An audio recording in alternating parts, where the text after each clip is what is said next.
Good morning, everyone. I'm Alondra Velez, and today we will be talking about extraterrestrials.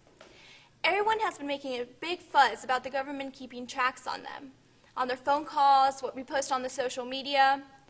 But do you ever stop and think of the people, or should I say species, that may have been looking over us since the beginning of time? Everybody thinks aliens are a huge joke. But I think people who think that are just afraid to admit that there is a higher power somewhere out there in the universe that is constantly watching us. Why would the government go to great lengths and spend a vast amount of money creating such a secretive society as is Area 51? There has been evidence after evidence of sightings and artifacts proving the existence of aliens that has disappeared and falling into the hands of the CIA, never to be seen again. I think Americans are entitled to know what goes on in this country, which is why I don't agree that knowledge of such importance has been withheld from the public. So just remember, next time you're complaining about the government keeping tabs on you, there's someone out there always watching. The preceding editorial does not necessarily represent the views of Bronc Television or Radio of the University of Texas Pan American, Edinburgh, Texas. Thank you, and have a great day. Hello, I am Veronica Vella, and today I will be discussing the dangers of social networking. Did you know that studies found that middle school, high school, and college students who checked Facebook at least once during a 25-minute study period achieved lower grades? Or almost 16 million Americans are victims either directly or indirectly of identity theft through social networking websites.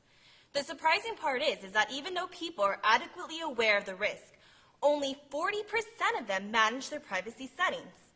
Social networking sites are accessible to people of all ages, but it is up to us to make the experience a safe one.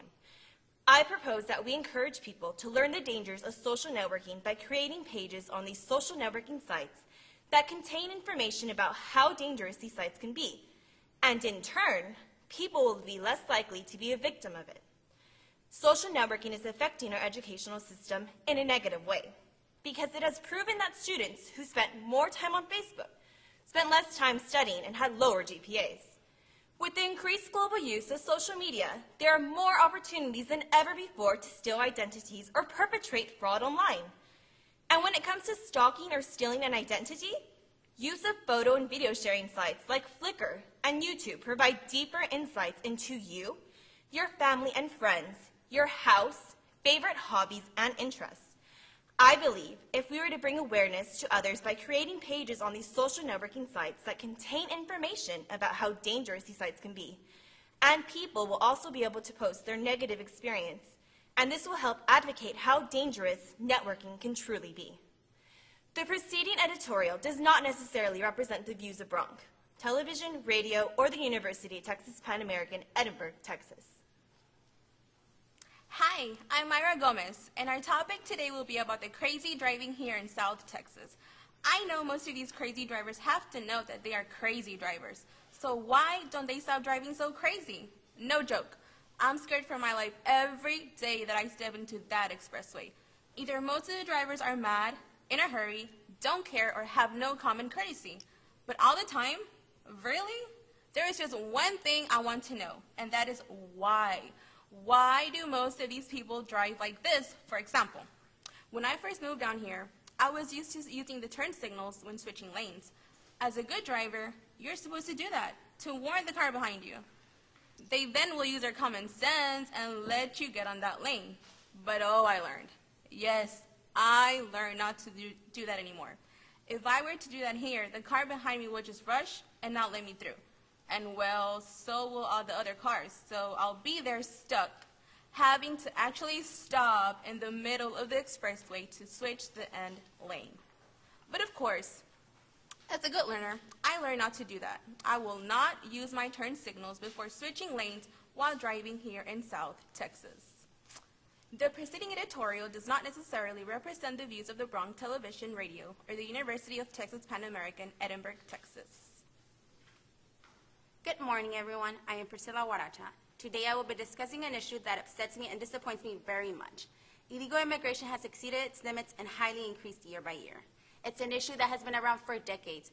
Government has come up with many ideas in order to fix this problem, but nothing has been able to control it. As time goes by, it gets even worse. The fact that immigrants are able to cross illegally, live in the United States, and at times find ways to receive government help irritates citizens more. There's a high percentage of Border Patrol officials who take this extremely personal. As government officials, they have a right to protect themselves from any danger they approach. But I think at times they take advantage of that right by abusing illegals and mistreating them even when they're not causing damage. So let's not forget our ethics. We're all humans and deserve to be treated equally, no matter where we come from. The preceding editorial does not necessarily represent the views of Bronx Television, Radio, or the University of Texas Pan American, Edinburgh, Texas. What could be scarier than a school bully? Perhaps a bully from behind a keyboard. A cruel attacker out there somewhere, and often without an identity. It can be difficult to describe cyberbullying with numbers. As technology is evolving, the number of cyberbullies is rising. Just recently, Gabrielle Molina, a 12-year-old Filipino-American from New York, committed suicide after being cyberbullied by her classmates. According to a recent study, 1 in 10 children worldwide experience cyberbullying. 2 to 9 bully victims are more likely to commit suicide. And a shocking 25% of kids don't tell anyone about being bullied.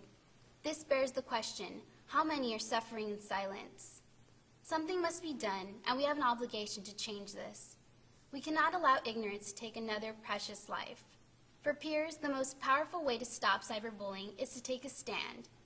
It is also important for our youth to know when it is the right time to involve the police. If you witness a loved one being bullied, document a time and place, and make sure there's recorded evidence before it is deleted. We should teach our youth that there is a way to stop this by just refusing to tolerate it. And in the wise words of Ellen DeGeneres, things will get easier, people's minds will change, and you should be alive to see it. The preceding editorial does not necessarily represent the views of Bronc Television or the University of Texas Pan American, Texas. For Bronc Television, this is Jenny Galindo. The national anthem is a sacred song to all Americans. So why was there such a controversy over a 10-year-old boy, Sebastián de la Cruz, singing the national anthem at Game 3 of the NBA Finals? He knew every word and he hit every note. There were no flaws. Sebastián is a San Antonio native and also a Mexican-American. He first appeared on America's Got Talent as a mariachi singer. Comments on Facebook and Twitter sparked as he finished singing. One comment in particular reads, "This little Mexican snuck into the country 4 hours ago. Now he is singing the anthem." What is the problem with anyone singing the national anthem dressed in mariachi attire? Wasn't this country built on diversity? Shouldn't Americans be proud Sebastián or anyone can embrace both heritages? No one in the U.S. can say they're a pure American. Also, what are we teaching the younger generation?